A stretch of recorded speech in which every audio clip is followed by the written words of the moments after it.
Papa Francisco criticó el plan de Donald Trump sobre inmigración. ¿Qué dijo? ¿Quieren escucharlo? Mirá.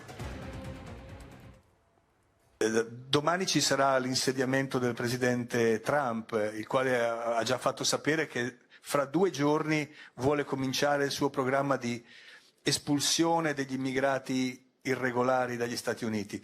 Ecco, volevo chiedere se vi siete già sentiti, se ne avete parlato.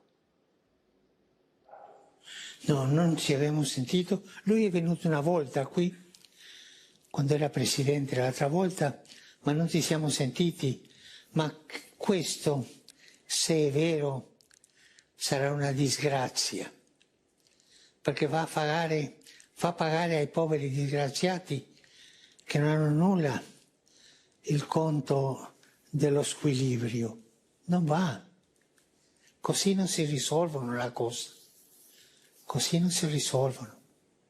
Va a ser que los pobres desdichados que no tengan nada paguen la cuenta, dijo el Papa Francisco sobre el plan para los inmigrantes ilegales. Cine, ¿cómo te va? Buen día, qué gusto tenerte para este día tan especial, ¿no? Un gusto para mí, muchas gracias. Y con muchísimo trabajo para vos también, así que es un honor tenerte aquí. ¿Qué opinas de las declaraciones del Papa?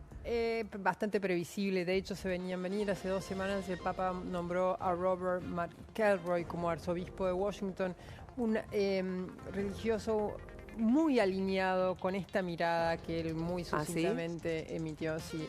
Básicamente el tema de las migraciones van a ser un motivo de enorme tensión entre el Vaticano y Washington, el Washington de Donald Trump. Ya en el primer mandato de Donald Trump las relaciones fueron bastante tensas y te diría que cayeron a un volumen muy bajo, por varias razones. Primero, por la postura de Donald Trump. Recordemos que en ese momento era el muro, lo que simbolizaba su postura antimigratoria. Y lo otro, la postura de Donald Trump con el cambio climático, una de las grandes banderas que toma Bergoglio en su papado.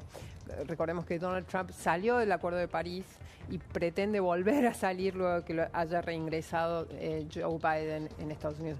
Lo que estamos viendo va a ser una pelea entre 2 de las personas más poderosas del mundo, pues seguramente Donald Trump va a ser más poderoso que Bergoglio, pero Bergoglio lo es y bastante en cuanto a estos temas que tan sensibles a la relación entre los países y sobre todo al devenir de las sociedades globales. Hablabas recién de las 2 personas más poderosas del mundo, el Papa y ya, eminente presidente de los Estados Unidos, Donald Trump.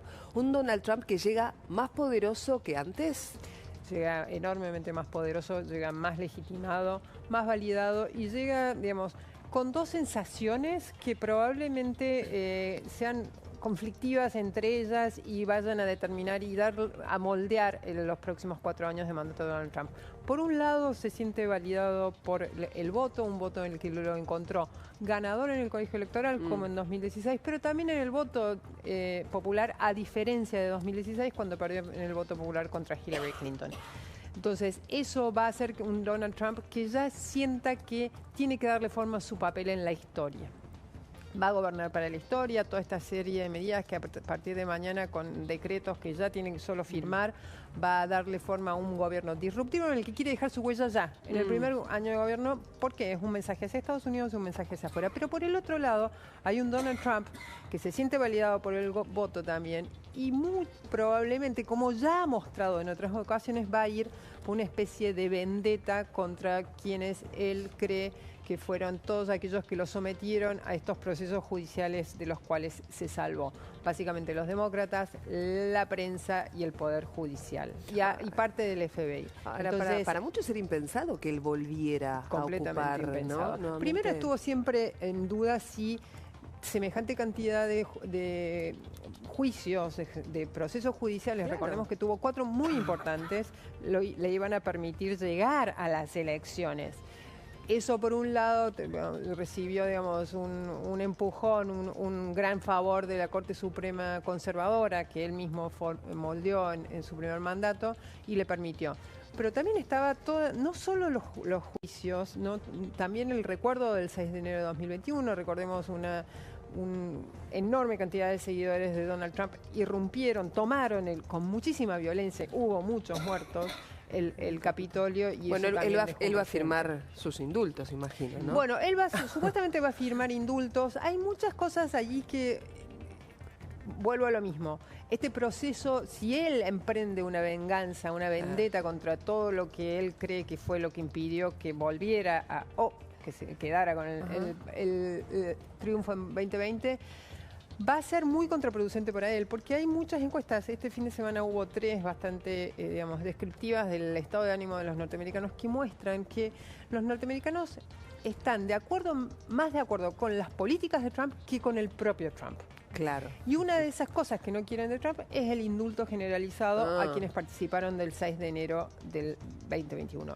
Y ahí ya puede empezar a generar ciertos chispazos entre Trump y la opinión pública norteamericana. Exacto. Que hoy en cierta forma lo abraza, pero no deja de tener dudas sobre este carácter imprevisible y revanchista del próximo presidente. Delphi. Inés, entre los decretos que va a firmar Trump, ¿qué podemos esperar que firme en relación a desandar algunas políticas de Biden, ¿no? Más allá de la cuestión migratoria, que eso ya lo viene anticipando desde campaña, también tengo entendido el tema del cupo a las minorías, ¿no? Poniendo el foco en lo que es la meritocracia, pero digo, ¿cuáles son otros temas que probablemente él aborde? Hay algunos temas que son bastante más de política interna, pero que él con mucha fuerza enumeró ayer en un acto muy celebratorio, en el cual se encontró con sus seguidores, porque que hoy no van a poder participar de la Asunción.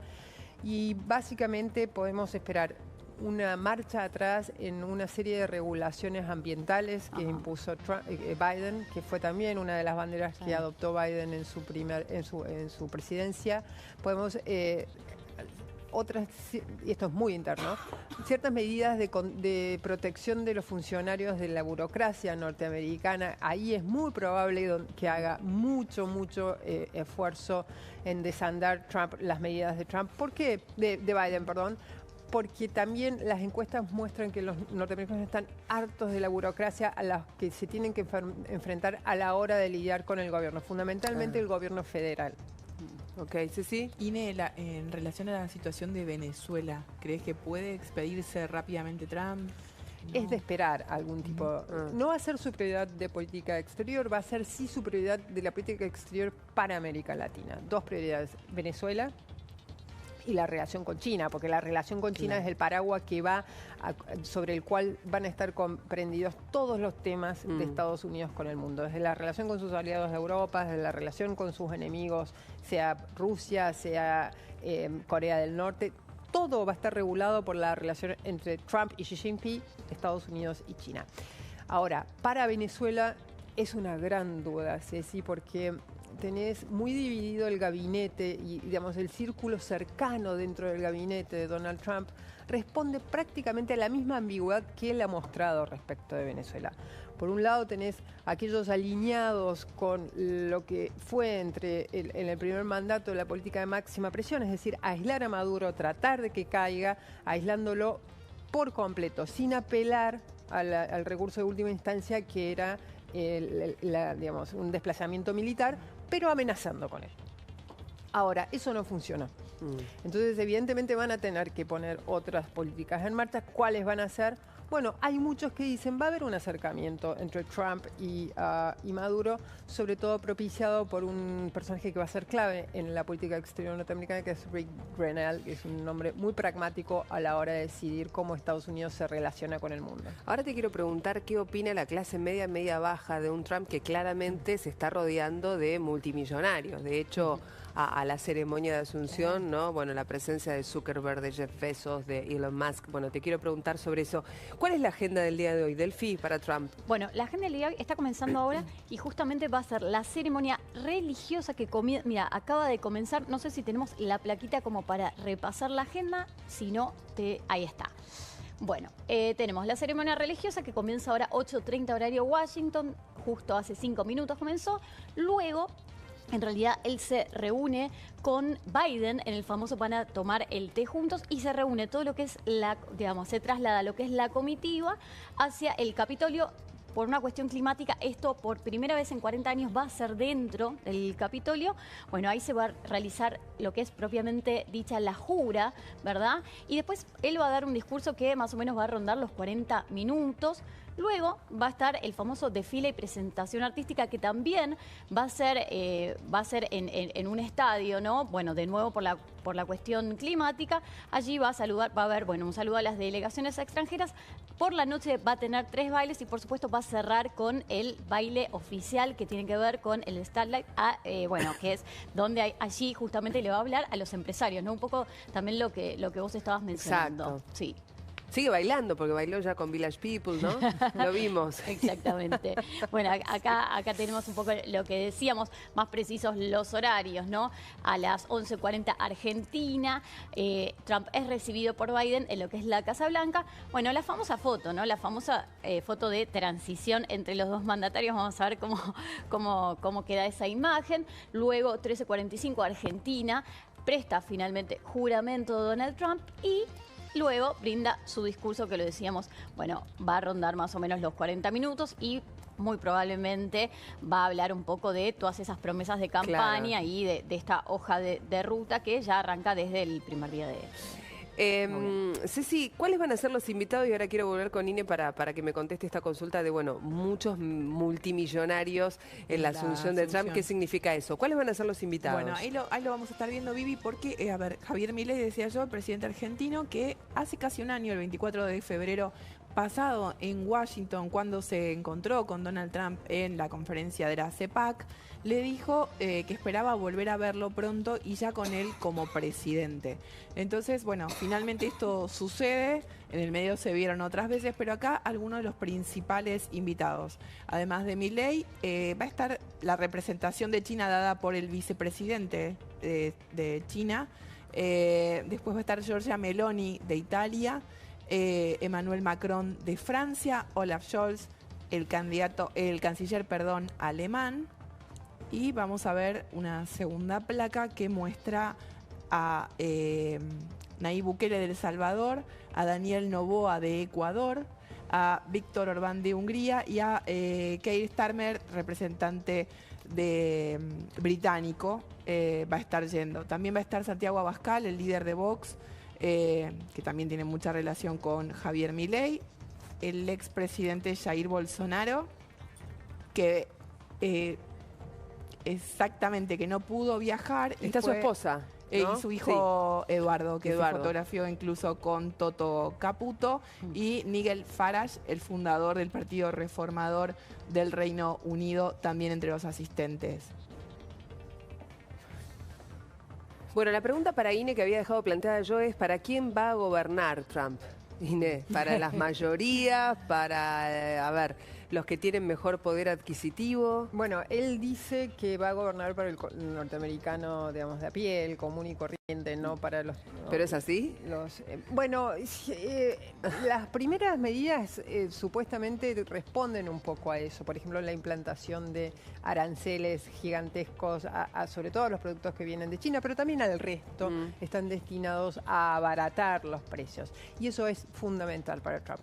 Trump va a recibir una muy buena herencia, no es la herencia pesada nuestra, es una muy buena herencia económica de Joe Biden. Los números de la economía norteamericana no solo son los más, digamos, rutilantes para una economía desarrollada, sino que además muestran un crecimiento muy poco frecuente en la historia norteamericana.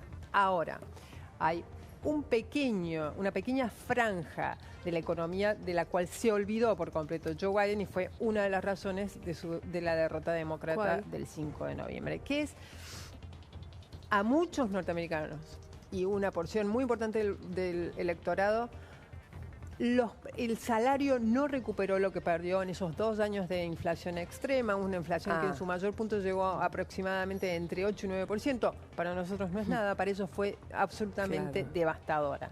Entonces, para ellos los precios siguen altos, pese a que la inflación ya está por encima del 2%, pero muy por debajo del 3%, y el empleo se recuperó, y también empiezan a recuperarse los salarios, pero el nivel de precios sigue alto. Entonces, los norteamericanos, esa porción que está llena de malestar con Biden y que habitualmente votaba demócrata, eligió a Trump. Trump necesita darle a esos votantes una respuesta inmediata, una respuesta económica inmediata. ¿Y la tiene pensada? Porque en 2 años tiene elecciones. Él la piensa con las tarifas. Hay que ver si la economía responde como él espera a las tarifas.